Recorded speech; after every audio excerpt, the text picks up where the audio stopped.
Oke, halo, selamat malam Kang Jati, ketemu lagi. Ini video lanjutannya kan.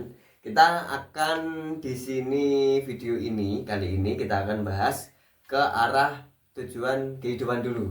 Tujuan kehidupan karena kemarin banyak banget teman-teman yang nanya masalah tentang kehidupan. Nah, kita ulangin lagi di sini, kita bahas lagi secara mungkin nanti ada terperinci juga dari beberapa pertanyaannya teman-teman juga.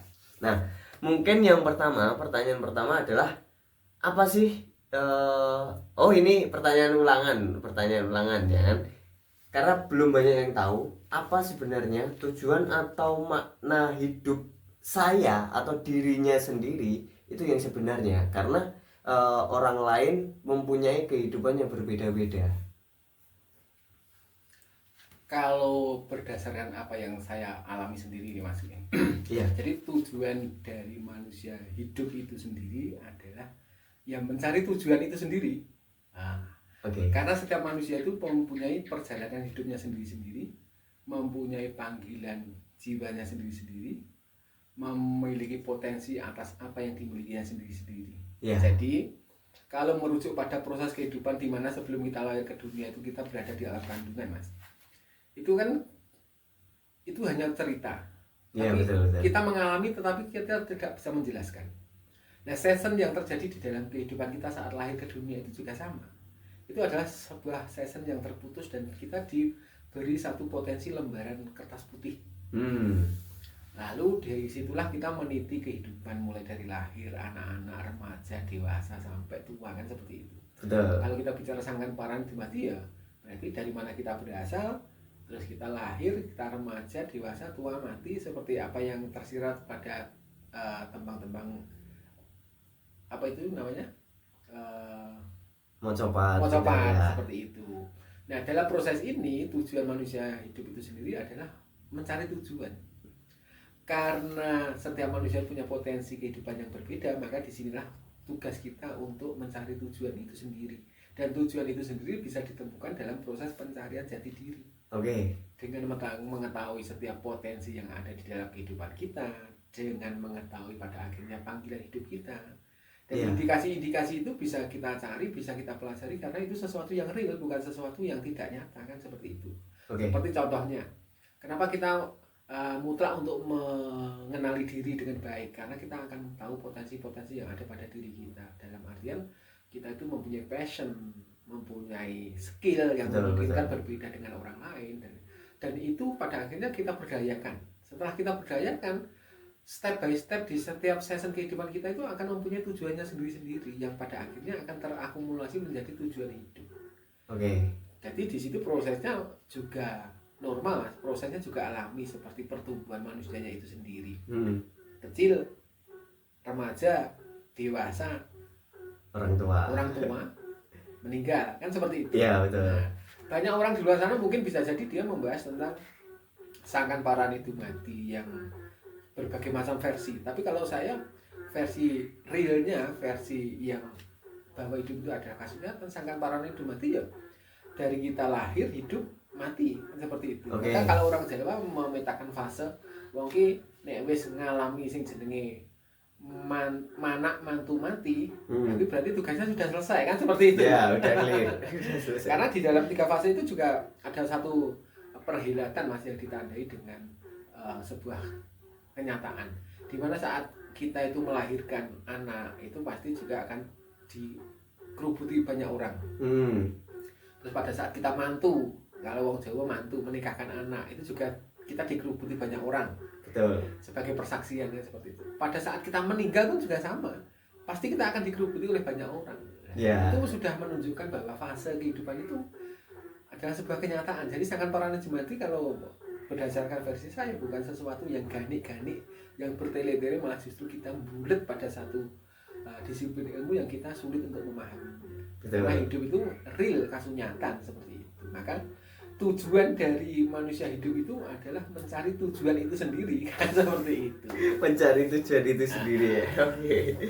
Nah, kalau ini kita bahas yang pertanyaan nomor 2. Ini yang banyak banget orang yang merasakannya juga. Pertanyaannya seperti ini, Kang.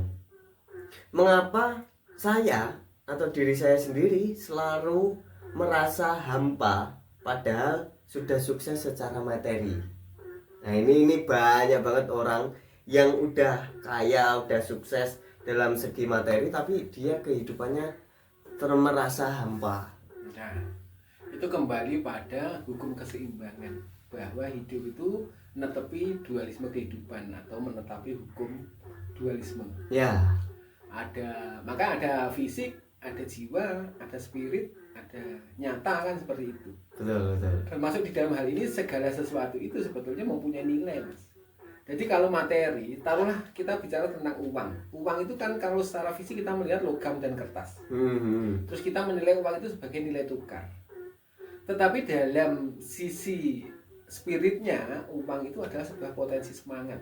Betul. Potensi kebahagiaan, potensi kegembiraan. Karena dengan uang itu kita mampu memenuhi setiap kebutuhan kita. Ya. Dalam proses manusia kenapa selalu merasa hampa dan kosong? Bisa jadi karena ketidakadanya keseimbangan di dalam kehidupan mereka antara materi dengan value dirinya, dengan jiwanya, kan seperti itu. Yang dia dapat sendiri. Yang dia dapat. Jadi maka kenapa dalam bahasa yang lainnya kita dengar itu ada yang namanya rezeki barokah dan tidak barokah, kan seperti itu. Rezeki yang berkah dan tidak berkah, karena di dalam potensi rezeki yang tidak berkah itu kita hanya mengejar masalah kuantitas, ya, tidak mengejar secara kualitas. Sementara setiap rezeki itu berpotensi mempunyai value. Taruhlah seperti ini, Mas. Orang lahir di tengah keluarga kaya, dia akan dengan mudah mendapatkan uang 1 juta hanya untuk sekedar beli jajan 1 hari.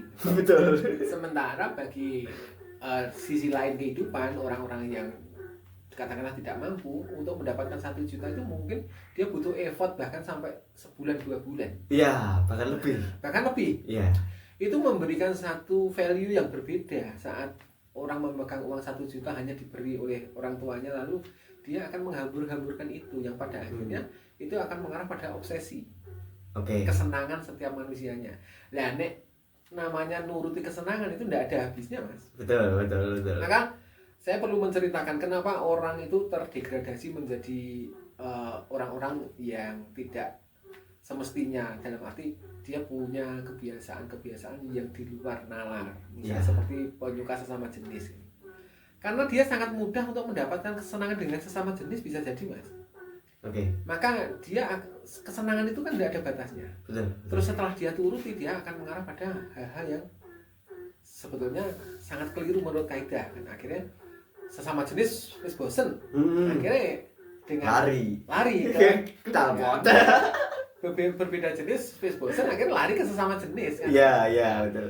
Nah, ngateni kesenangan itu kan tidak ada batasnya. Maka sebetulnya kesenangan itu sendiri nilainya ada pada ketidaksenangan, kan? Iya, betul. Akan tampak pada potensi yang kedua, bahwa seorang anak bisa mendapatkan uang 1 juta itu dengan effort yang luar biasa, bahkan butuh waktu berbulan-bulan. 1 bulan, 2 bulan dia akan sangat menghargai itu dan akan berorientasi untuk mengarahkan uang itu sesuai dengan apa yang dia butuhkan, bukan yang dia senangkan, kan? Nah, disitulah maka kenapa orang itu cenderung merasa hampa, karena potensi yang didapat bisa jadi berbeda dengan apa yang didapatkan oleh orang lain. Mungkin dia mendapatkan itu dengan mudah, mungkin dia mendapatkan itu dengan cara-cara yang menyalahi norma aturan baik agama atau aturan negara dan sebagainya. Banyak hal. Maka pastikan kenapa orang tua kita sering memberi nasihat kepada kita, mencari rezeki itu bukan masalah jumlah, tetapi masalah berkah. Dan keberkahan itu ada pada value atas materi itu sendiri, kan seperti itu. Iya, betul.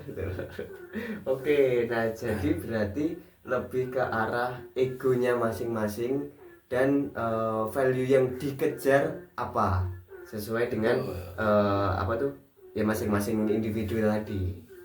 Nah, lanjut pertanyaan ketiga. Ini agak unik karena ini berhubungan dengan jiwa juga. Bagaimana cara menemukan jalan hidup yang selaras dengan jiwa kita? Nah, ini mungkin ada tekniknya Kang Jati sendiri yang nantinya akan bisa teman-teman pelajari juga, dan bahkan ke materi konsultan, ada juga bagaimana cara kita mengetahui hidup yang selaras dengan jiwa ini. Pada kenyataan yang ada di dalam pengalaman hidupnya Kang Jati itu, untuk mengetahui apa itu tadi namanya? Selaras dengan jiwa. Selaras dengan jiwa, penyelarasan atau benar-benar kita mengetahui tentang panggilan hidup kita itu butuh proses yang sangat panjang sekali. Ya. Tetapi tidak menutup kemungkinan bahwa dari pengalaman yang diperoleh oleh Kang Jati itu, maka Kang Jati bisa merumuskan melalui satu metode yang lebih singkat, yang lebih simpel seperti itu. Tetapi dengan satu catatan bahwa metode itu mungkin juga tidak akan bisa relevan dengan semua orang, seperti itu. Maka dalam perjalanannya di mana saya itu mendapatkan satu potensi tentang mengenali diri dengan baik itu melalui berbagai macam perjalanan kehidupan yang luar biasa, Kang, yang bermacam-macam, termasuk di dalamnya saya mengenali itu sebagai sebuah proses kebangkitan spiritual dan sebagainya. Nah, memungkinkan setiap personal, setiap pribadi itu akan berbeda perjalanan hidupnya, dan mereka harus mengalami apa yang menjadi pengalaman di dalam kehidupan mereka sendiri itu. Syaratnya itu satu. Tetapi dalam metode keilmuan maka itu bisa dirumuskan. Akhirnya kita bisa mengetahui potensi atas diri kita, atas tujuan hidup kita atau panggilan hidup kita itu melalui indikasi-indikasi. Salah satunya adalah melalui numerologi, kan seperti itu. Di dalam numerologi itu akan menjelaskan kenapa, bagaimana, siapa. Jadi pertanyaan meliputi 5W1H itu ada dalam pembacaan numerologi. Kenapa memakai pembacaan numerologi? Mungkin bisa jadi kita tuh membaca orang itu dengan berbagai metode, tetapi saya memilih dengan numerologi karena apa? Angka itu adalah sesuatu yang melekat dalam kehidupan kita sehari-hari. Betul. Maka tidak menutup kemungkinan sekarang rekening pakai nomor rekening. Kendaraan pakai plat nomor kendaraan. Betul. HP pakai nomor HP, semua nomor-nomor itulah. Prosesnya setelah nomor itu kita pakai, maka setelah ada kemelekatan dengan diri kita lah, numerologi itu menjelaskan tentang siapa diri segala kita, sesuatu tentang diri kita, seperti itu. Dan tujuan hidup kita. Betul. Jadi nanti dalam pembacaan metrik dan life path dan lain sebagainya memungkinkan akan ditemukan. Itu pun hanya berupa indikasi loh, Mas. Jadi bukan berarti sesuatu yang pakem. Tapi itu indikasi yang memungkinkan akan memberikan potensi rambu-rambu dan sinyal yang memungkinkan orangnya akan tertrigger untuk bisa menemukan dirinya sendiri. Betul. Tidak ada guru lantaran atau guru pembimbing itu yang menunjukkan kamu itu ini panggilan hidupmu itu seperti ini, itu tidak ada. Rata-rata pasti yang ada hanya memberikan satu bimbingan atau satu indikator-indikator yang memungkinkan personalnya yang harus bisa menemukan dirinya sendiri, kan seperti itu. Oke. Menarik. Nanti mungkin bisa juga kita langsung kontak Kang Jatinya juga. Nanti ada di deskripsi kalau pengen tahu konsultasi mengenai bagaimana cara kita menyelaraskan hidup dengan misi jiwa kita dengan menggunakan tekniknya numerologinya khasnya Kang Jati. Nah, jadi yang terakhir ini Kang, mungkin penutup dari video ini adalah pertanyaannya, apakah hubungan antara angka lahir, takdir, dan kebahagiaan itu di dalam diri kita? Nah, jadi apa nih hubungannya hidup kita dengan angka kelahiran, takdir kita, dan juga kebahagiaan kita? Angka yang terdapat pada data kelahiran kita itu menunjukkan satu potensi indikasi itu lagi, Mas. Jadi kembali pada indikasi. Maka kenapa indikasi itu adalah tanda, adalah satu ciri-ciri, tanda.